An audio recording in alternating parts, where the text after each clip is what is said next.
സമയത്തൊന്നും എന്നെ സംബന്ധിച്ച് ഒരു സാധാരണ നാട്ടിൻപുറത്ത് ജീവിച്ചു വളർന്ന ഒരാളാണ്. ഈ നാട്ടിൽ ഞാൻ ഈ കാസർഗോഡ് ജില്ലയിൽ കാഞ്ഞങ്ങാട് പരിസര പ്രദേശത്തൊക്കെ വന്നിട്ടാണ്. എല്ലാ സ്ഥലത്തും ഗ്രന്ഥശാല അല്ലെങ്കിൽ ലൈബ്രറി ഉണ്ട്. എന്നെ സംബന്ധിച്ച് എൻ്റെ ഒരു ഗ്രാമത്തിൽ അങ്ങനെ ഒരു ലൈബ്രറി എന്ന് പറഞ്ഞ ചെറിയ പ്രായത്തിൽ കണ്ടു ഓർമ്മയുള്ളൂ. പിന്നെ കുറച്ച് വളർന്ന് വലുതായതിനു ശേഷമാണ് പുറത്തൊക്കെ ഇറങ്ങാൻ തുടങ്ങുമ്പോഴാണ് ഗ്രന്ഥശാലകളൊക്കെ കണ്ടൊരു അനുഭവം. ഞാൻ സമയത്ത് സ്കൂളിൽ ചെറിയ ക്ലാസ്സിൽ യൂറിക്ക വായിച്ചിട്ടാണ് ആദ്യം തുടക്കം. ശാസ്ത്ര സാഹിത്യ പരിഷത്തിന്റെ യൂറിക്ക വായിച്ച്, അല്ലെങ്കിൽ ഒരു സാധാരണ കർഷക കുടുംബത്തിൽ ജനിച്ചു വളർന്നുകൊണ്ട് പൈസ കൊടുത്തിട്ട് പുസ്തകം വാങ്ങി വായിക്കാനുള്ളൊരു സാമ്പത്തികമൊന്നും അക്കാലത്തുണ്ടായിരുന്നില്ല. ആ സമയത്ത് പൈസക്കാരായ കുട്ടികൾ ബുക്ക് വാങ്ങിച്ച് സ്കൂളിൽ കൊണ്ടുവരുമ്പോൾ അതിങ്ങനെ ഒരാഴ്ച ഒരാൾ കൊണ്ടുപോയാൽ ഒരാഴ്ച ഒരാൾ കൊണ്ടുപോകാനുള്ള നിലയിലാണ് നമ്മളൊക്കെ പുസ്തകം വായിച്ചത്. പിന്നെ കുറച്ചും കൂടി മുതിർന്നപ്പോൾ ഇന്നത്തെ കാലത്ത് ആളുകൾ പറയുന്ന മാപ്രസിദ്ധീകരണങ്ങൾ കട്ട് വായിക്കുന്നൊരു കാലമാണ് ഉണ്ടായത്. കാരണം മനോരമ മംഗളം പോലെയുള്ള മാപ്രസിദ്ധീകരണം വായിക്കുമ്പോൾ വീട്ടിൽ നിന്ന് ഉമ്മ ചീത്ത പറയും. അപ്പം ആരും കാണാതെ വീട്ടിലെ മുതിർന്ന ആളുകൾ വായിക്കുന്ന ഇത് ഒളിപ്പിച്ച് വെച്ചിട്ടാണ് വായിക്കുന്നത്. സത്യം പറഞ്ഞാൽ SSLC പരീക്ഷ നാളെയാണെങ്കിൽ ഇന്ന് വരെ പുസ്തകത്തിൻ്റെ ഉള്ളിൽ ഉമ്മ കാണാതെ മാപ്രസിദ്ധീകരണങ്ങൾ വായിച്ചിട്ടുണ്ട്. അതെന്താന്ന് വെച്ചാൽ അവര് ലാസ്റ്റ് പറഞ്ഞു നിർത്തുക തുടരും എന്ന് പറഞ്ഞു നിർത്തുമ്പോൾ ഒരു ആകാംക്ഷയല്ലേ ഇന്നത്തെ മെഗാ സീരിയലുകൾ. അപ്പോൾ വായന എന്ന് പറഞ്ഞാൽ എന്നെ സംബന്ധിച്ച് ഒരു പരന്ന വായന ഇപ്പോൾ ഇല്ലെങ്കിൽ കൂടി ചെറിയ പ്രായത്തിലായാലും കുറച്ചതായിട്ട് വായിച്ചുകൊണ്ടാണ് ലോകം എന്താണെന്നും മനുഷ്യൻ എന്താണെന്നും മനുഷ്യന്മാരുടെ ഓരോ അവസ്ഥകളും അല്ലെങ്കിൽ വൈകാരികമായിട്ടുള്ളതൊക്കെ എന്താണെന്ന് പുസ്തകത്തിൽ നിന്ന് വായിച്ചു. കാരണം നമുക്കറിയാലോ, വായിക്കുമ്പോൾ എഴുത്തുകാരൻ ഒറ്റൊരുതിൽ വായിച്ച് എഴുതിയിട്ട് പോകും. പക്ഷെ വായിക്കുന്ന ഒരു കഥാപാത്രത്തെ ആണെങ്കിലും അല്ലെങ്കിൽ ഒരു സംഭവത്തെ ആണെങ്കിലും വായിക്കുന്നവരുടെ മനസ്സിൽ ഇപ്പൊ ഞാൻ വായിച്ചതുപോലെ ആയിരിക്കില്ല ഒരു കഥാപാത്രത്തെ മറ്റൊരാൾ മനസ്സിൽ വരച്ചിട്ടിരിക്കാം. ഇങ്ങനെയാണല്ലോ വായന എന്ന് പറയുന്നത്. അപ്പോൾ എഴുത്തുകാരനേക്കാൾ എനിക്ക് തോന്നുന്നു പല ഭാവത്തിലും പല രൂപത്തിലും പല കഥാപാത്രങ്ങളെയും അല്ലെങ്കിൽ ഏത് കാര്യത്തെയാണെങ്കിലും നമ്മുടെ ഭാവനയ്ക്കനുസരിച്ച് വായിക്കുന്നവർക്കാണ് ഉണ്ടാവുക എന്നുള്ളതാണ് എൻ്റെ ഒരു അഭിപ്രായം. ഞാൻ കൂടുതൽ പറഞ്ഞ് നന്നായി പ്രസംഗിക്കുന്ന ആളുകളൊക്കെ ഇവിടെ ഇരിക്കുമ്പോൾ നിങ്ങളുടെ ഒരു സമയത്തെ ഞാൻ വിലപ്പെട്ട സമയത്തെ അപഹരിക്കുന്നില്ല. ഇതിലേക്ക് എന്നെ അർപ്പിച്ച ഒരു ഉത്തരവാദിത്വത്തിലേക്ക് ഞാൻ സ്വാഗതം പറയാനുള്ള ഒരു ഉത്തരവാദിത്തമാണ് എന്നെ ഏൽപ്പിച്ചിട്ടുള്ളത്. അതിനായി നമ്മുടെ നഗരസഭാ ചെയർപേഴ്സൺ ടീച്ചറെല്ലാം വായനയുടെ ഒരുപാട് വായിക്കുന്ന ഒരാളാണ്, നന്നായി പ്രസംഗിക്കുന്ന ഒരാളാണ്. അങ്ങനെയുള്ള നമ്മുടെ പ്രിയപ്പെട്ട ചെയർപേഴ്സനെ സ്വാഗതം ചെയ്യുന്നു. അതുപോലെ തന്നെ നമ്മുടെ ഈ പ്രഭാഷണത്തിൽ എത്തിച്ചേർന്നിട്ടുള്ള ഡോക്ടർ MP വിജയൻ അവരുടെ വളരെ സ്നേഹത്തോടെ ഈ പരിപാടിയിലേക്ക് സ്വാഗതം ചെയ്യുന്നു. അതുപോലെ തന്നെ വൈസ് ചെയർമാൻ ടെക് Abdulla, standing committee chairman Ahammed Ali, ലതേജി, മറ്റ് കൗൺസിലർമാർ, മറ്റെല്ലാവരെയും ഈ പരിപാടിയിലേക്ക് ചേർന്ന മുഴുവൻ ആളുകളെയും ഈ പരിപാടിയിലേക്ക് സ്വാഗതം ചെയ്തുകൊണ്ട് ഉദ്ഘാടനം ചെയ്യാൻ വേണ്ടി നമ്മുടെ ആരാധ്യയായ കാഞ്ഞങ്ങാട് നഗരമാതാവ് സുജാത ടീച്ചറെ ക്ഷണിച്ചുകൊണ്ട് നന്ദി, നമസ്കാരം. ബഹുമാനപ്പെട്ട അധ്യക്ഷൻ കാഞ്ഞങ്ങാട് നഗരസഭയുടെ വൈസ് ചെയർമാൻ ശ്രീ ടെക് അബ്ദുള്ള, വേദിയിലുള്ള നഗരസഭയുടെ സ്റ്റാൻഡിംഗ് കമ്മിറ്റി ചെയർമാൻമാർ, കൗൺസിലർമാർ, ഇവിടെ മുഖ്യപ്രഭാഷണം നടത്തുന്നതിനോട് എത്തിച്ചേർന്നിട്ടുള്ള ഡോക്ടർ MP വിജയൻ മാസ്റ്റർ, മറ്റ് വിവിധ കാഞ്ഞങ്ങാടിൻ്റെ വിവിധ ഭാഗങ്ങളിൽ നിന്ന് എത്തിച്ചേർന്നിട്ടുള്ള നമ്മുടെ മുനിസിപ്പൽ ലൈബ്രറിയുടെ മെമ്പർമാരുൾപ്പെടെയുള്ള പ്രിയപ്പെട്ടവരെ, മുനിസിപ്പൽ ജീവനക്കാരെ, മറ്റ് പ്രിയപ്പെട്ടവരെ, എന്തായാലും ഈ ഒരു വാരം വായനയെ എല്ലാവരും ഓർത്തെടുക്കുകയും പുസ്തകങ്ങളെ ഓർത്തെടുക്കുകയും വായിക്കാൻ എന്തെങ്കിലും ഒരു കാരണം കണ്ടെത്തുകയും ചെയ്യുന്ന ഒരു വാരമാണ്. അപ്പം അതിൻ്റെ തുടക്കമാണ് ഇന്ന്. അപ്പം നമ്മളീ പറയുന്നത് പോലെ പുതിയ തലമുറയ്ക്ക് പുസ്തകങ്ങൾ വില കൊടുത്ത് തന്നെ വാങ്ങിച്ച് വായിക്കാനുള്ള ഒരു സാഹചര്യം നമ്മുടെ നാടിനകത്ത് ഉണ്ടായിട്ടുണ്ട്.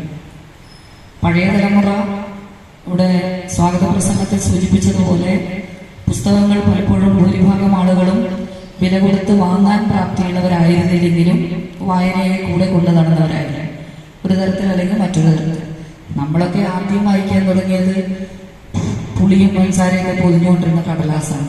കാരണം പാഠപുസ്തകങ്ങൾക്ക് അപ്പുറത്തേക്ക് ഒരു വായന എന്ന് പറഞ്ഞ് അധിക വായനയ്ക്ക് കിട്ടിയിരുന്നത് വീട്ടിലേക്ക് സാധനങ്ങൾ ചുറ്റിക്കൊണ്ടുവരുന്ന കടലാസാണ്. അന്ന് കടലാസുകളിലായിരുന്നു പിന്നെ പുളിയായാലും പരിപ്പായാലും പയറായാലും ഒക്കെ പൊതിഞ്ഞു കൊടുത്തിരുന്നത്. അപ്പൊ അതിന്റെ അപൂർണമായ വാക്കുകളും വാക്യങ്ങളും വെച്ചുകൊണ്ട് വായിച്ചെടുത്തിട്ടാണ് വായന എന്നുള്ളത് എന്താണ്, അല്ലെങ്കിൽ അങ്ങനെ ഒരു ശീലം ഉണ്ടാക്കിയെടുത്തത്. പിന്നീടാണ് ലൈബ്രറികളിലേക്കും, അന്ന് സ്കൂൾ ലൈബ്രറികളിൽ തന്നെ ക്ലാസ്സുകളിൽ തന്നെ പുസ്തകം കൊണ്ടുവന്ന് റൊട്ടേഷൻ അനുസരിച്ച് വിതരണം ചെയ്യുന്ന രീതിയൊക്കെ ഉണ്ടായിരുന്നു LP സ്കൂളുകൾ മുതൽ.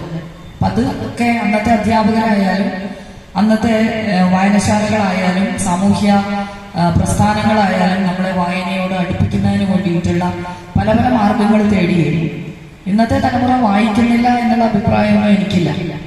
ഇന്നത്തെ തലമുറ വെറും സാങ്കേതിക വിദ്യയുടെ ഒരു മായാലോകത്തെ അഭിനമിക്കുന്നവരാണ് എന്നുള്ള വിശ്വാസവും എനിക്കില്ല. കാരണം ഒരുപാട് പേരെ പരിചയപ്പെട്ടിട്ടുണ്ട്. നമ്മുടെ വിദ്യാർത്ഥികളിൽ ഒരുപാട് പ്രതിഭകൾ, ധാരാളം പുസ്തകങ്ങൾ വായിക്കുന്ന, പുതിയ പുസ്തകങ്ങൾ പുറത്തിറങ്ങുമ്പോൾ തന്നെ അതിനെക്കുറിച്ച് അറിയാൻ ശ്രമിക്കുകയും അത് വായിക്കാൻ ശ്രമിക്കുകയും ചെയ്യുന്ന, അതിന് ആധുനിക സാങ്കേതിക വിദ്യയുടെ സഹായവും കൂടി തേടുന്നു.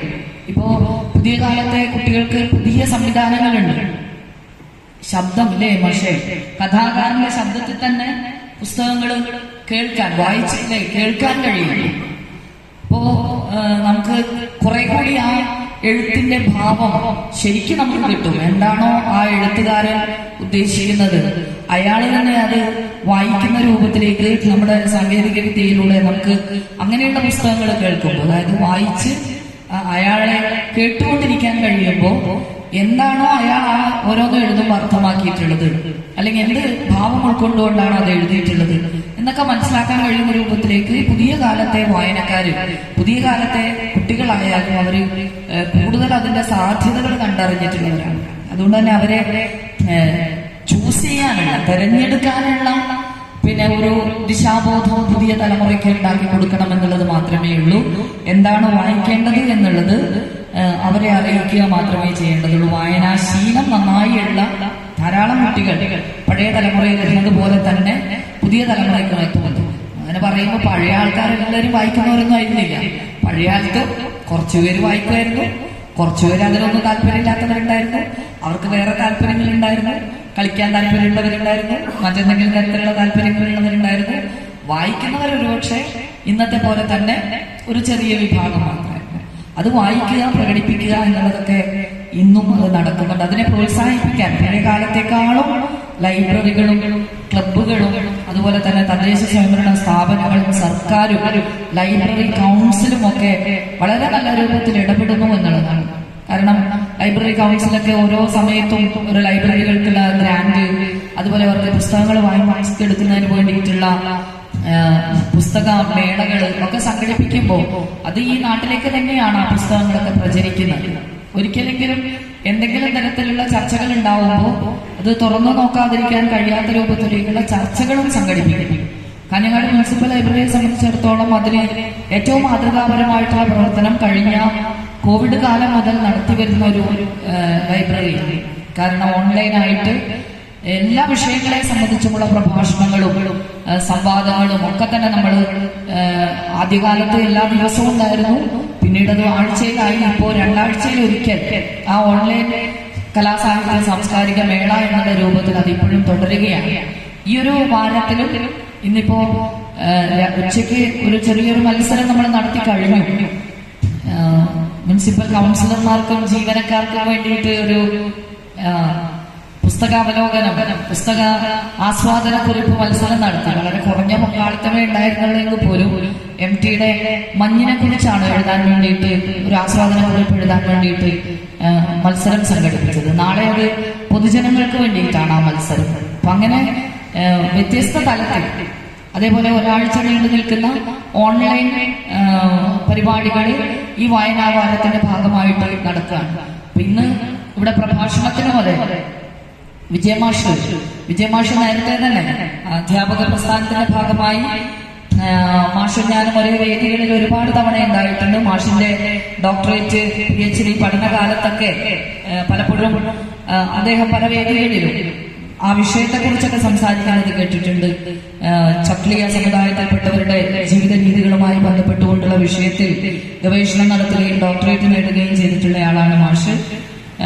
മാഷെ സംബന്ധിച്ചിടത്തോളം നമ്മുടെ നഗരസഭയുടെ മുനിസിപ്പൽ ലൈബ്രറി അതിന്റെ ഓൺലൈൻ പരിപാടികളിൽ പങ്കെടുത്തിട്ടുള്ള വ്യക്തിയാണ്. പക്ഷെ ഓഫ്ലൈനായിട്ട് നമ്മൾ ഇതുവരെ മാഷിനെ ഇവിടെ പങ്കെടുപ്പിച്ചിട്ടില്ല എന്നുള്ളതുകൊണ്ട് തന്നെയാണ് ഈ ഒരു പരിപാടിക്കകത്ത് മാഷിന്റെ പ്രഭാഷണം ഉൾപ്പെടുത്തിയത്. മാഷ് എന്തുകൊണ്ടും പുതിയ കാലത്തെയും പഴയ കാലത്തെയും വായനയെയും എഴുത്തിനെയും കണ്ടറിഞ്ഞ വ്യക്തി എല്ലാ മനുഷ്യരുടെയും സാധാരണക്കാരായിട്ടുള്ള മനുഷ്യരുടെ ജീവിതത്തിൽ ഓരോന്നും തന്റേതായിട്ടുള്ള അനുഭവങ്ങളാക്കി മാറ്റിയിട്ടുള്ള വ്യക്തി എന്നുള്ള രൂപത്തിൽ തികച്ചും അർഹനായിട്ടുള്ള യോഗ്യതയുള്ള ഒരു വ്യക്തിയെ തന്നെയാണ് നമ്മൾ ഇന്നത്തെ ഒരു പ്രഭാഷണത്തിന് കൊണ്ടുവന്നിട്ടുള്ളത്. വായന ഓരോരുത്തർക്കും ഓരോ അനുഭവമാണ് തരിക. ഇവിടെ പറഞ്ഞു, വിശക്കുന്നവന് ഭക്ഷണം പോലെയാണ്, അങ്ങനെ കരുതുന്നവരുണ്ടാവാം. മടുപ്പ് വരുമ്പോൾ പുസ്തകങ്ങൾ ആശ്രയിക്കുന്നവരുണ്ടാകാം. ഒരു രസത്തിന് അല്ലെങ്കിൽ യാത്രകളിൽ മാത്രം വായിക്കുന്നവരുണ്ടാകാം. അപ്പൊ വായന ഓരോരുത്തരുടെയും സമയമാണ്, ഓരോരുത്തരുടെയും ഇഷ്ടമാണ്. പുതിയ കാലത്ത് എനിക്ക് തോന്നുന്നു പഴയ കാലത്തെ എഴുത്തുകാര് തന്റെ സാമൂഹ്യ ചുറ്റുപാടുകളെയാണ് കൂടുതൽ ആശ്രയിച്ചിട്ടുള്ളതെങ്കിൽ ഇപ്പൊ പുതിയത് ഫിക്ഷന്റെ ഒരു ഇതാണെന്ന് തോന്നുന്നു. ഒരുപാട് ഭാവന ആവശ്യമായിട്ടുള്ള പുതിയ കാലത്തിന്റെ ഭാവന. ഒരുപക്ഷെ പുസ്തകങ്ങളെ കുറിച്ചൊന്നും അങ്ങനെ ആധികാരികമായി പറയാൻ എനിക്കറിയില്ലെങ്കിലും ഇപ്പൊ നമ്മള് റാം കെയർ ഓഫ് ആനന്ദിയൊക്കെ അല്ലേ, നമ്മുടെ അഖിൽ പി ധർമ്മജൻ ഇപ്പൊ ഒരു അവാർഡിനർഹനായിട്ടുള്ള വ്യക്തിയാണ്. ആ മുനമ്പത്തെ ഒരു മനുഷ്യക്കടത്തുമായി ബന്ധപ്പെട്ടിട്ടുള്ള ഒരു ത്രെഡ് മാത്രമാണ്. അപ്പൊ നമുക്ക് അതിശയം തോന്നുകയാണ്, എങ്ങനെയാണ് ഒരു ചെറിയൊരു സൂചനയിൽ നിന്ന് അല്ലെങ്കിൽ സൂചികയിൽ നിന്ന് ഇങ്ങനെ ഒരു ഭാവനയെ വികസിപ്പിച്ചെടുത്ത് ഒരു വലിയ നോവലിലേക്ക് അതിനെ കൊണ്ടുപോകാൻ വേണ്ടി കഴിയുക. അദ്ദേഹത്തിന് തന്നെ തൊട്ടപ്പുറത്ത് രാത്രി 12-ന് ശേഷം വരുമ്പോഴത്തേക്കും പേടിയുണ്ട് അല്ലേ, കുറച്ചൊക്കെ പരകായ പ്രദേശത്തിന്റെയും പിന്നെ എന്താ പറയാ അങ്ങനെയുള്ള ഒരു തലത്തിലേക്കൊക്കെ കൊണ്ടുപോയിട്ട് അതൊക്കെ ഉള്ളതാണോ അല്ലെങ്കിൽ അങ്ങനെയൊക്കെ സംഭവിക്കുമോ എന്നൊക്കെ പുതിയ മനുഷ്യരെ കൊണ്ടടക്കം ചിന്തിപ്പിക്കുന്ന രൂപത്തിലേക്ക് കൊണ്ടുപോകുന്ന ഒരു നോവൽ. അപ്പൊ നമുക്ക് വായിച്ചു നോക്കുമ്പോൾ അതിശയം തോന്നും, എങ്ങനെയാണ് ഈ ഭാവന ഇത്രമാത്രം ഇങ്ങനെ പോകുന്നത്. ആരാച്ചാറായാലും അതുപോലെ ഓരോ സ്ഥലത്തെയും ഒരുപക്ഷെ മനുഷ്യർ പോകാത്ത ഇടങ്ങളിലേക്കൊക്കെ നമ്മളെ കൊണ്ടുപോകും ഇല്ലേ. ഞാൻ എപ്പോഴും വീട്ടിൽ നിന്ന് പറയുന്ന ഒരു കാര്യമാണ്, എനിക്കൊന്ന് കൊൽക്കത്തക്ക് പോകണം. അടുത്ത കാലത്ത് ഈ ട്രാം നിർത്തലാക്കുന്നു എന്ന് പറഞ്ഞൊരു വാർത്ത ഉണ്ടായിരുന്നു. ട്രാം നിർത്തലാക്കുന്നു എന്ന് പറഞ്ഞൊരു വാർത്ത ഉണ്ടായിരുന്നു. ഒറ്റൊരു റൂട്ടിലൂടെ മാത്രമേ ഇനി ട്രാം ഉള്ളൂ. ഈ കൊൽക്കത്തയുടെ ഒരു പ്രത്യേകതയാണ് റോട്ടിലൂടെ ഓടുന്ന തീവണ്ടി. അപ്പോ ട്രാം നിർത്തലാക്കുന്നതിന് മുമ്പ് ഒരിക്കലും കൊൽക്കത്ത കാണണമെന്നുണ്ട്. ആ കൊൽക്കത്ത കാണണമെന്നുള്ള ആഗ്രഹമൊക്കെ നമ്മളിൽ ഉണ്ടാക്കിയിട്ടുള്ളത് പുസ്തകങ്ങളാണ്. ഏറ്റവും അവസാനം KR മീരയുടെ ആരാച്ചാറൊക്കെ വായിച്ചപ്പോ പഴയ കൊൽക്കത്ത എന്നുള്ളതിലേക്ക് ഇനി കാണാൻ കഴിയില്ലെങ്കിൽ പോലും കൊൽക്കത്ത കാണണമെന്നുള്ള ആഗ്രഹം പിന്നെയും ദൃഢമാവുകയാണ്. അങ്ങനെ ഓരോ യാത്രകൾക്ക് പ്രേരിപ്പിക്കുന്ന രൂപത്തിൽ, ഓരോ ജീവിതം അറിയാൻ വേണ്ടി പ്രേരിപ്പിക്കുന്ന രൂപത്തിലേക്ക് ഭാവനയെ തുറന്നുവിടാൻ വേണ്ടി പുതിയ കാലത്തെയും പഴയ കാലത്തെയും എഴുത്തുകാർക്ക് കഴിഞ്ഞിട്ടുണ്ട്. എഴുത്തുകാരുടെ ഭാവനയെക്കുറിച്ച് പറഞ്ഞു കഴിഞ്ഞാൽ നമുക്കത് അതിശയം തോന്നുന്നില്ലേ. ഞാൻ കുട്ടികളോട് സാധാരണ പറയാറുണ്ട്, നമ്മളൊക്കെ വരുന്ന വഴിയിൽ എത്ര പൂ വീണ് കിടക്കുന്നുണ്ടായിരുന്നു അല്ലേ. എന്നിട്ടും കുമാരനാശാന് തോന്നിയതുപോലെ നമുക്ക് തോന്നിയില്ലല്ലോ. കുമാരനാശാൻ ഒരു പൂ വീണ് കിടക്കുന്നത് കണ്ടപ്പോഴാണ് ഹാ പുഷ്പമേ അധിക തുങ്കപദത്തിൽ ഇതെത്ര ശോഭിച്ചിരുന്നൊരു രാത്രി കണക്കേ നീ എന്ന് തുടങ്ങിയിട്ട് ജീവിതത്തിന്റെ നശ്വരതയെ കുറിച്ച് ഇങ്ങനെ സംസാരിക്കാൻ തുടങ്ങി. അത് നമ്മൾ വരുമ്പോഴും ഒരുപാട് പൂക്കൾ വീണ് കിടന്ന് കണ്ടിട്ടൊക്കെ ഉണ്ട്. പക്ഷെ നമുക്കൊന്നും ഇതിങ്ങനെ ജീവിതത്തിന്റെ നശ്വരതയായിട്ടോ ഒന്നും സങ്കല്പിക്കാനൊന്നും കഴിഞ്ഞിരുന്നില്ല. അപ്പൊ എഴുത്തുകാരുടെ ലോകം എന്നുള്ളത് നമുക്ക് പരിചയപ്പെടുത്തി തരുന്ന ഒരു മാധ്യമം പുസ്തകങ്ങളാണ്, അവരുടെ എഴുത്താണ്. അതിനെ അറിയാൻ വേണ്ടി ഓരോ കാലഘട്ടത്തിലെയും എഴുത്തുകാരെ അറിയാൻ, എഴുത്തിനെ അറിയാൻ വായനയിലൂടെ നമുക്ക് സാധിക്കും. അത് നമ്മുടെ ജീവിതത്തെ കൂടുതൽ കരുപിടിപ്പിക്കുന്നതിന്, കൂടുതൽ അനുഭവങ്ങൾ അല്ലെങ്കിൽ അത് അനുഭവിച്ചതായി നമുക്ക് ബോധ്യപ്പെടാൻ, അനുഭവവേദ്യമാക്കാൻ കഴിയുന്ന രൂപത്തിലേക്ക് വായനയെ ഉൾക്കൊള്ളാൻ വേണ്ടി കഴിയണം. ഏത് സമയത്തും വായിച്ചു തുടങ്ങാം. ഇനി ഈ പ്രായത്തിൽ വായിക്കാൻ കഴിയുമോ എന്നൊക്കെ ആർക്കെങ്കിലും തോന്നുന്നുണ്ടെങ്കിൽ വായനയ്ക്ക് അങ്ങനെ കാലഭേദമോ പ്രായഭേദമോ ഒന്നുമില്ല. ഏത് പ്രായത്തിലും വായിക്കാം. വായിച്ചു തുടങ്ങിയാൽ വായനയെ നിങ്ങൾ ഓരോരുത്തരും ഇവിടെ ഇരിക്കുന്നവരെല്ലാം ഒരുപാട് വായിച്ച് തഴപ്പിച്ചവരും ഒരുപാട് വായിക്കുന്നവരുമാണ്. അതുകൊണ്ട് അവരോട് അതൊന്നും പറയേണ്ട ആവശ്യമില്ലെങ്കിൽ പോലും ഒരു വായനാ ദിനത്തിന്റെ ചടങ്ങ് ഉദ്ഘാടനം ചെയ്യുമ്പോൾ പറയുകയാണ്, വായനയിലൂടെ അല്ലെങ്കിൽ അതിനെ സ്വീകരിക്കുക നമ്മുടെ ജീവിതത്തിന്റെ ഭാഗമായിട്ട്. അത് ഒരിക്കലും നമുക്ക് ദോഷം ചെയ്യില്ല, ഗുണം മാത്രമേ ചെയ്യൂ എന്നുള്ളത് ഉറപ്പാണ്. ജീവിതത്തെ അറിയാൻ, ജീവിതങ്ങളെ അറിയാൻ, പ്രകൃതിയെ അറിയാൻ, മറ്റു ജീവജാലങ്ങളെ അറിയാൻ, നമ്മളിൽ ഉണ്ടാകുന്ന എല്ലാ വികാരങ്ങളെയും എല്ലാ വിവേകങ്ങളെയും തിരിച്ചറിയാനൊക്കെ വായന നമ്മളെ പ്രാപ്തനാക്കുന്ന ഒരു നല്ല മനുഷ്യനാകാൻ പ്രാപ്തനാക്കുന്ന രൂപത്തിലേക്ക് വായനയെ വായിക്കാനുള്ള മാധ്യമങ്ങളെ തിരഞ്ഞെടുക്കുക. നമ്മുടെ മുനിസിപ്പൽ ലൈബ്രറിയുടെ ഈ വർഷത്തെ വായനാ വാരാഘോഷത്തിൽ എത്തിച്ചേർന്നിട്ടുള്ള മുഴുവൻ ആളുകളെയും അഭിവാദ്യം ചെയ്തുകൊണ്ട് വായനാ വാരാഘോഷം ഔപചാരികമായി ഉദ്ഘാടനം ചെയ്ത് അറിയിച്ചു നിൽക്കുന്നു. ഒരു ക്ലാസ് എടുക്കുന്ന സമയത്ത് 2 വരിയായിരുന്നു. എന്നാൽ ഈ പുസ്തകങ്ങൾ തിരിച്ചു വരികയില്ല എന്ന് ആധികാരികമായി പറഞ്ഞിട്ടുള്ള ഒരു മലയാള സാഹിത്യകാരനുണ്ട്, സി രാധാകൃഷ്ണൻ. അദ്ദേഹം പറഞ്ഞു, ഒരു പുസ്തകവും ആർക്കും വാങ്ങിച്ചതും കൊടുക്കാൻ വേണ്ടി പാടില്ല. ഈ പുസ്തകം കൊടുത്താൽ തിരിച്ചു വരികയില്ല. സാമാന്യ മോശമല്ലാത്ത ഒരു ലൈബ്രറി ഞാൻ എൻ്റെ വീട്ടിൽ സംഘടിപ്പിച്ചിട്ടുണ്ട്. ഒരുപക്ഷെ നിങ്ങളത് കണ്ടു കഴിഞ്ഞാൽ ചിലപ്പോൾ അത്ഭുതപ്പെട്ടേക്കാം. ഇത്രമാത്രം പുസ്തകങ്ങൾ ഒരു ലൈബ്രറിക്ക് വേണ്ടുന്നതിനേക്കാൾ കൂടുതൽ പുസ്തകങ്ങൾ എങ്ങനെ മാഷെ നിങ്ങൾ സമാഹരിച്ചു എന്ന് ചോദിച്ചാൽ, എനിക്ക് വായിക്കാനുള്ള പുസ്തകം ബൈബിളായാലും ഖുർആനായി കഴിഞ്ഞാലും ഗീതയായി കഴിഞ്ഞാലും ആരാച്ചാറായി കഴിഞ്ഞാലും അല്ലേ, ഏത് ഗ്രന്ഥങ്ങൾ എത്ര വിലയുണ്ടെങ്കിലും സമ്പത്തില്ലെങ്കിലും വീടുകളിൽ കടം വാങ്ങിച്ചിട്ട് ഞാൻ വായിക്കാറുണ്ടായിരുന്നു. അതിനകത്ത് നിന്ന് നിരവധി പുസ്തകങ്ങൾ കൊണ്ടുപോയവരാരും തിരിച്ചു തന്നിട്ടില്ല. അത് പുസ്തകത്തിന്റെ ഒരു പ്രത്യേകതയാണ്. സി രാധാകൃഷ്ണൻ ഇത് സൂചിപ്പിക്കുന്ന സമയത്ത് പറഞ്ഞത്, ഒരു പുസ്തകവും കൈമാറ്റം ചെയ്യാൻ വേണ്ടി പാടില്ല, അത് തിരിച്ചു വരികയില്ല. ഞാനിത് പറയുന്നത് എനിക്ക് സാമാന്യം മോശമല്ലാത്ത ഒരു ഗ്രന്ഥാലയമുണ്ട്, അതെല്ലാം ഞാൻ പലരിൽ നിന്ന് വായിക്കാൻ വാങ്ങിച്ചതാണ്, അങ്ങനെ ഉണ്ടാക്കിയതാണ് എന്റെ ഗ്രന്ഥാലയം. ഞാൻ ഒരു പുസ്തകവും വാങ്ങിച്ചത് തിരിച്ചു കൊടുത്തിട്ടില്ല. ഇങ്ങനെയാണ് ഞാനൊരു ലൈബ്രറി ഉണ്ടാക്കിയത്. ഇത് സൂചിപ്പിക്കാൻ വേണ്ടിയിട്ടാണ് യഥാർത്ഥത്തിൽ ഞാൻ ഈ ഒരു കാര്യം അവിടെ സൂചിപ്പിക്കുന്നത്. ഇന്ന് വായനയുടെ സംസ്കാരത്തെക്കുറിച്ചാണ് ഞാൻ സംസാരിക്കേണ്ടത്. ഇന്ത്യൻ സാഹചര്യത്തിൽ നിന്നുകൊണ്ട് വായനയുടെ സംസ്കാരത്തെ സൂചിപ്പിക്കുന്ന സമയത്ത് അഭിമാനകരമായിട്ടുള്ള ഒരുപാട് സംഭവങ്ങൾ, യാഥാർത്ഥ്യങ്ങൾ നിങ്ങളുടെ മുമ്പിൽ ഒരുപക്ഷെ സൂചിപ്പിക്കാൻ പറ്റും. ഗുപ്ത സാമ്രാജ്യത്തിന്റെ കാലഘട്ടത്തിൽ കേരളത്തിനകത്തുണ്ടായിട്ടുള്ള തെക്ക് കിഴക്കൻ ഏഷ്യയുടെ വിജ്ഞാന കേന്ദ്രമായിട്ടുള്ള 2 പ്രധാനപ്പെട്ട തക്ഷശിലയുടെയും നാളന്തയുടെയും ഒരു ചരിത്രമുണ്ട്. ഒരുപക്ഷെ അമർത്യസൻ എന്ന് പറയുന്ന ഒരു മനുഷ്യൻ ഈ പുതിയ കാലഘട്ടത്തിൽ അതിനെ പുനരുദ്ധരിക്കാനുള്ള കോടാനുകൂടി രൂപ ചെലവഴിച്ചുകൊണ്ട് ഈ ഗ്രന്ഥാലയങ്ങളെ വീണ്ടും പൂർവ്വസ്ഥിതിയിലേക്ക് കൊണ്ടുവരാനുള്ള പ്രവർത്തനങ്ങൾ ഉത്തരേന്ത്യയിൽ നടത്തിക്കൊണ്ടിരിക്കുന്ന ഒരു സാഹചര്യമാണ്. അന്നത്തെ ഗ്രന്ഥാലയത്തിന് 9 നിലയുണ്ടായിരുന്നു എന്നുള്ളത് ഇപ്പോൾ ഗൂഗിളിൽ നിങ്ങൾ അടിച്ചു നോക്കിക്കഴിഞ്ഞാൽ ആ പഴയ സ്ഥലത്തിന്റെ എല്ലാ ചരിത്ര സ്മാരകങ്ങളും ഗ്രന്ഥങ്ങൾ അടക്കം ചെയ്തിട്ടുള്ള ഓരോ മുറികളും അത് ശോഷിച്ചു പോയതും നശിച്ചു പോയിട്ടുണ്ടെങ്കിൽ കൂടി ഇതിന്റെ അവശിഷ്ടങ്ങൾ മുഴുവൻ ഗൂഗിളിൽ അടിച്ചു കഴിഞ്ഞാൽ നിങ്ങൾക്ക് കിട്ടും. ആ ഗ്രന്ഥാലയത്തിനകത്ത് ആയിരക്കണക്കിന് ഗ്രന്ഥങ്ങൾ ചങ്ങലകളിൽ കെട്ടിവെച്ചിരുന്നു ഒരു കാലഘട്ടത്തിൽ. ആയിരക്കണക്കിന് വിദ്യാർത്ഥികൾ ഒരുപക്ഷെ തെക്ക് കിഴക്കൻ ഏഷ്യയുടെ മുഴുവൻ പ്രദേശങ്ങളിൽ നിന്നും മറ്റ് വൻകരകളിൽ നിന്നും 14 ലോകരാഷ്ട്രങ്ങളിൽ നിന്ന് ഈ പ്രദേശത്ത് പഠിക്കാനെത്തിച്ചേർന്നിരുന്നു. ആയിരക്കണക്കിന് ഗ്രന്ഥങ്ങൾ മാത്രമല്ല, 10,000കണക്കിന് കുട്ടികൾ, അന്ന് അത്രയും കുട്ടികൾ ഉണ്ടായിരുന്നു വെച്ചാൽ ലോകത്തിന്റെ എല്ലാ ഭാഗത്തു നിന്നും വന്നിട്ടുള്ള കുട്ടികൾ അവിടെ വായിക്കാനുണ്ടായിരുന്നു. അവിടെ ഇതുപോലെയുള്ള 100 പ്രഭാഷണശാലകൾ ആ കെട്ടിടത്തിനകത്തുണ്ടായിരുന്നു എന്നുള്ളത് ചരിത്ര സത്യമാണ്. ഇങ്ങനെ പുസ്തകങ്ങൾ ആ കാലഘട്ടത്തിൽ ചങ്ങലകളിൽ കെട്ടിയിട്ട് ഈ പുസ്തകങ്ങൾ സൂക്ഷിച്ചിരുന്നു. നമ്മുടെ ഗ്രന്ഥാലയങ്ങളിൽ ഇന്ന് വരുന്നതിന് മുമ്പ് പണ്ട് കൊട്ടാരങ്ങളിൽ, ദേവാലയങ്ങളിലായിരുന്നു ഗ്രന്ഥങ്ങൾ ചങ്ങലകളിൽ കെട്ടിവെച്ചിരുന്നത് എന്നുള്ളതിന്റെ ചരിത്രമുണ്ട്.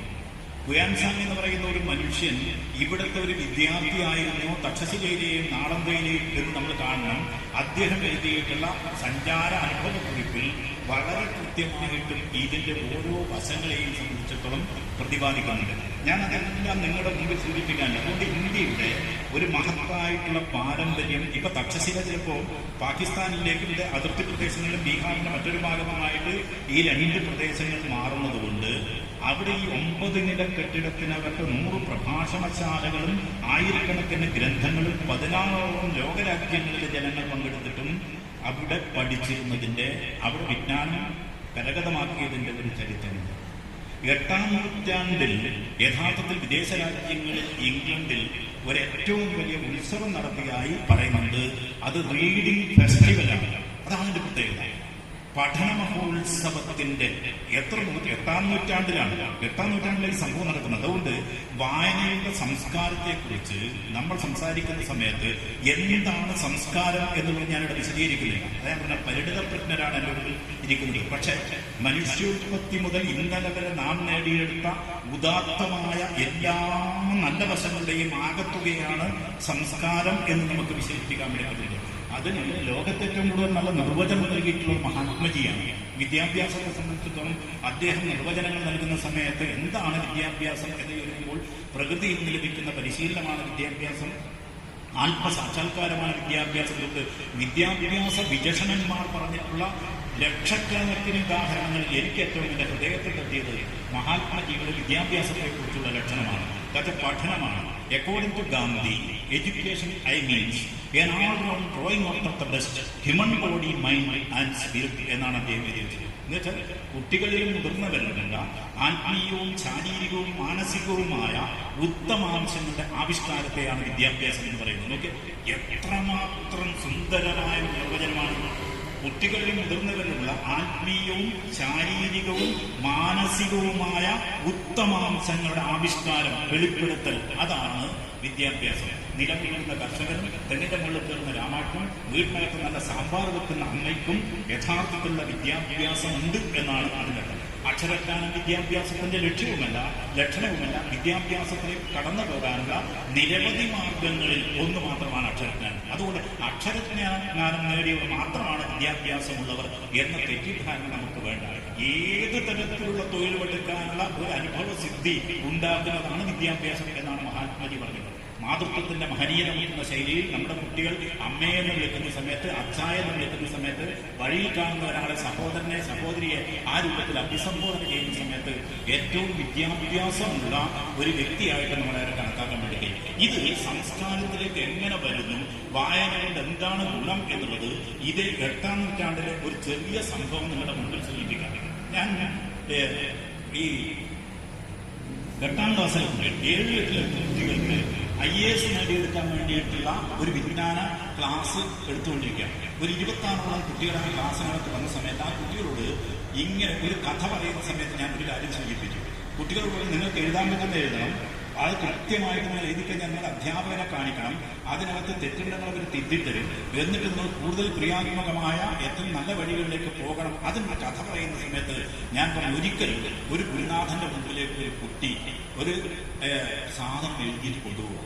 അന്ന് വളരെ മുമ്പാണ് നാരായണം വെച്ച് കൊണ്ട് എഴുതിയ സമയത്ത് ഒരു സാധനം എഴുതിയ ഗുരുവിന്റെ മുന്നിലേക്ക് പോയി. ഈ ഗുരു അർത്ഥനിമീലിതനായിട്ട് ഇങ്ങനെ ഇരിക്കുക. ആ ഗുരു ഇരിക്കുന്ന സമയത്ത് ഗുരുവിന്റെ മുമ്പിൽ ഭക്ത്യാദരപൂർവം ഞാൻ എഴുതിയിട്ടുള്ള അല്ലെങ്കിൽ താൻ എഴുതിയിട്ടുള്ള ഈ സർഗസാഹിത്യ സംഭാവന അവിടെ കൊടുത്തു. ഇയാളെ മുമ്പിൽ വെച്ചു. കുറേ സമയം ഈ കുട്ടിയെത്തിയിരുന്നു. ഈ മനുഷ്യൻ ഇത് നോക്കുന്നില്ല, ശ്രദ്ധിക്കുന്നില്ല. കുറെ കഴിഞ്ഞ സമയത്ത് ദേഷ്യം വന്നിട്ട് ഈ കുട്ടി എന്റെ ഗുരുനാഥനെ ശ്രദ്ധിക്കാതെ അവിടെ കിടക്കട്ടെ ഇവനെന്ത് ചെയ്ത് കളിക്കാൻ വേണ്ടി പോയി. കളിക്കാൻ മറ്റൊരു ആവശ്യത്തിൽ പോയി. വൈകുന്നേരം തിരിച്ചു വരുന്ന സമയത്തും ഗുരു ഇരിക്കുന്നത് ഇതേ വിധത്തിലാണ്, അർദ്ധനിമീലിതനാണ്, പാതി കണ്ണിരുന്നിയിട്ടാണ് ഇരിക്കുന്നത്. ഇത് കണ്ട സമയത്ത് ദേഷ്യം പിടിച്ച് മെല്ലെ ഗുരുവിന്റെ മുമ്പിൽ നിന്നും ഈ താളിയുള്ള ഗ്രന്ഥം എടുത്തുകൊണ്ടുപോയി അഗ്നികുണ്ഡമുണ്ടാക്കിയിട്ട് അതിനകത്ത് കത്തിച്ചു കളിച്ച് കാലം കുറെ പിന്നിട്ട് കഴിഞ്ഞ് 2-3 മാസം കഴിഞ്ഞ സമയത്ത് ഒരു ദിവസം ഈ ഗുരു കുട്ടിയെ വിളിക്കുകയാണ്. മോനെ, നീ വന്ന് നീ അന്ന് എഴുതിയിട്ടുള്ള ആ താളിയോലകളെല്ലാം കൊണ്ടുവരൂ. ഇത് കൊണ്ടുവരാൻ വേണ്ടി പറഞ്ഞ സമയത്ത് ഇവന് കാൽമുട്ടുകളൊക്കെ ഇങ്ങനെ പറക്കാൻ വേണ്ടി തുടങ്ങി. കാരണം ഈ ഗുരു ഇത് നോക്കാത്തത് കൊണ്ട്, അങ്ങേയറ്റത്തെ ദേഷ്യം കൊണ്ട് ഇത് അഗ്നിക്കിരയാക്കിയ ഇദ്ദേഹത്തിന്റെ മുമ്പിൽ നിൽക്കുന്ന സമയത്ത് പറക്കാൻ വേണ്ടി തുടങ്ങി. ഗുരുവിന് കാര്യം മനസ്സിലായി. ഗുരു പറഞ്ഞു, എന്താണ് നീ ഇങ്ങനെ പരിഭ്രമിക്കുന്നത്? ഒന്നുമില്ല അവരുടെ സമയത്ത് നിനക്ക് അത് നഷ്ടപ്പെട്ടു പോയിട്ടുണ്ടെങ്കിൽ നീ ഒരു കാര്യം ചെയ്യും, നാരായം എടുത്ത് വരൂ, ഓലയും എടുത്ത് വരൂ. അങ്ങനെ ഈ ഗുരുവിന്റെ മുമ്പിലേക്ക് പോവുകയാണ്. ഗുരുവിന്റെ മുമ്പിലേക്ക് പോയ സമയത്ത് ഗുരു പറഞ്ഞ് എഴുതിക്കോളൂ. എന്തെഴുതാൻ? തന്റെ ഓർമ്മക്കകത്ത് എന്തെങ്കിലും ഉണ്ടോ? ഒന്നുമില്ലാത്ത സമയത്ത് ഈ ഗുരു ചിരിച്ചുകൊണ്ട് പറഞ്ഞു, മകനെ നീ എഴുതിക്കോളൂ എന്ന് പറഞ്ഞിട്ട് ഗുരു അവിടെ നിന്ന് പറയാൻ വേണ്ടി തുടങ്ങി. ഗുരു അങ്ങനെ സംസാരിച്ചുകൊണ്ടിരിക്കുന്ന സമയത്ത് അതിനകത്തുള്ള കാര്യങ്ങൾ മുഴുവൻ ഈ കുട്ടി താളിയോലയിലേക്ക് പകർത്താൻ വേണ്ടി തുടങ്ങി. അങ്ങനെ പകർത്തി വൈകുന്നേരമായി രാത്രിയായി ഒരേപോലെ ഈ കാര്യങ്ങൾ മുഴുവൻ ഏറ്റവും സജ്ജ് എന്ന് പറഞ്ഞ രൂപത്തിൽ പറഞ്ഞു കൊടുത്ത് അത് പൂർത്തീകരിച്ച സമയത്ത് നീ ആ ഗ്രന്ഥം അവിടെ വെച്ച് പോയിക്കോളൂ എന്ന് പറഞ്ഞു. കുട്ടി അവിടെ നിന്ന് പോവുകയും ചെയ്തു. ഒരു പക്ഷേ ഇത്തരം ഒരു ഒറ്റ വായനയിലൂടെ നമുക്കൊന്നും ഗ്രഹിക്കാൻ വേണ്ടി കഴിയില്ലെങ്കിൽ കൂടി ഈ കഴിവുള്ള മഹാരഥന്മാരായിട്ടുള്ള ആൾക്കാർ ആ കാലഘട്ടത്തിലുണ്ടായിരുന്നു. ഈ കുട്ടി എന്ന് പറയുന്നത് ശക്തിഭദ്രനാണ്, ആ ഗുരു എന്ന് പറയുന്നത് ശങ്കരാചാര്യരാണ്, ആ ഉണ്ടാക്കിയ കൃതിയുടെ പേരാണ് ആശ്ചര്യ ചൂടാമണി. ഞാൻ ഈ ഉദാഹരണം നിങ്ങളുടെ മുമ്പിൽ പറഞ്ഞത്, ഞാനിത് കുട്ടികളോട് സംസാരിച്ച സമയത്ത് അതിൽ സമർത്ഥയായിട്ട് ചീമേനി ഭാഗത്ത് നിന്ന് വരുന്ന ഒരു കുട്ടി എന്നോട് പറഞ്ഞു, മാഷെ വെറും തട്ടിപ്പല്ലേ, 8-ാം നൂറ്റാണ്ടിൽ എഴുതിയിട്ടുള്ള ഇത്തരം ഒരു പുസ്തകത്തെക്കുറിച്ച് നിങ്ങൾ ഒരു കെട്ടുകഥ പറഞ്ഞാലേ.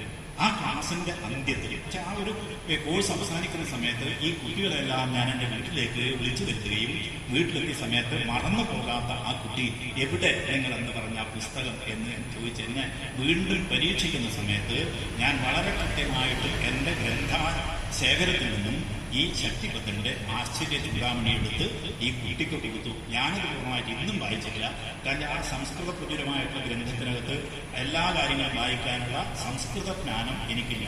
ഞാൻ ഡിഗ്രിക്കൊക്കെ സംസ്കൃതം പഠിച്ചിട്ടുണ്ട്, എങ്കിൽ കൂടി എനിക്ക് അത് പൂർണ്ണമായിട്ടും വായിച്ചെടുക്കാൻ വേണ്ടിയില്ല. പക്ഷെ കുട്ടിക്ക് അത് വളരെ നന്നായിട്ട് തൃപ്തിപ്പെട്ടു.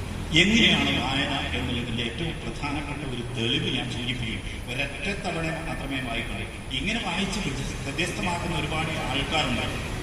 ഒറ്റ വായനയിലൂടെ കാര്യങ്ങൾ നേടിയെടുക്കുന്നുണ്ട്. എസ് പ്രദീപിന്റെ മുമ്പിലേക്ക് നമ്മളൊരു പുസ്തകം കൊണ്ടുപോയി കഴിഞ്ഞാൽ അയാൾ വളരെ കൃത്യമായിട്ടും ആ പുസ്തകം ഒരു വായനയുടെ അതിന്റെ എസൻസ് കോപ്പിയെടുക്കും.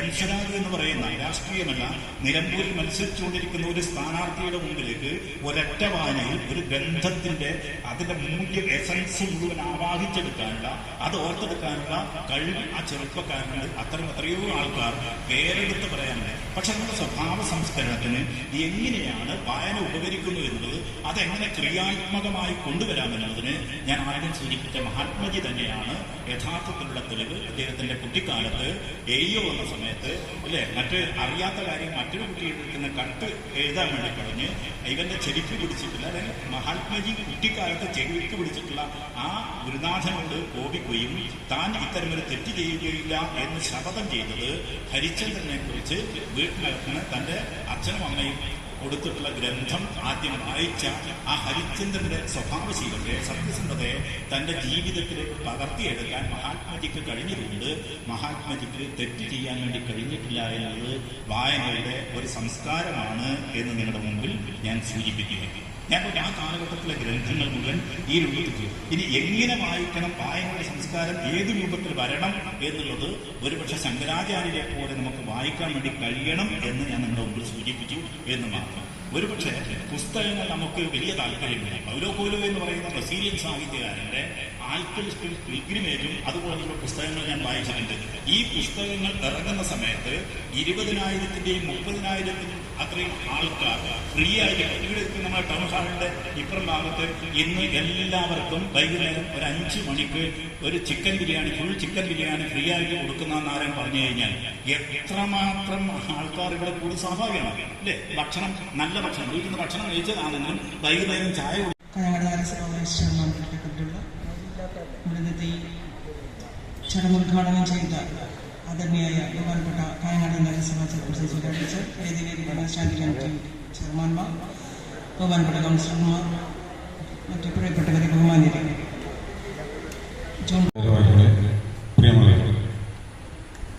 ഇന്ന് ഈ വായനാ ദിനത്തിൽ ഇവിടെ സംബന്ധിച്ച മുഴുവൻ ആളുകൾക്കും മുനിസിപ്പൽ ലൈബ്രറിയുടെ പേരിൽ നന്ദി രേഖപ്പെടുത്തുകയാണ്.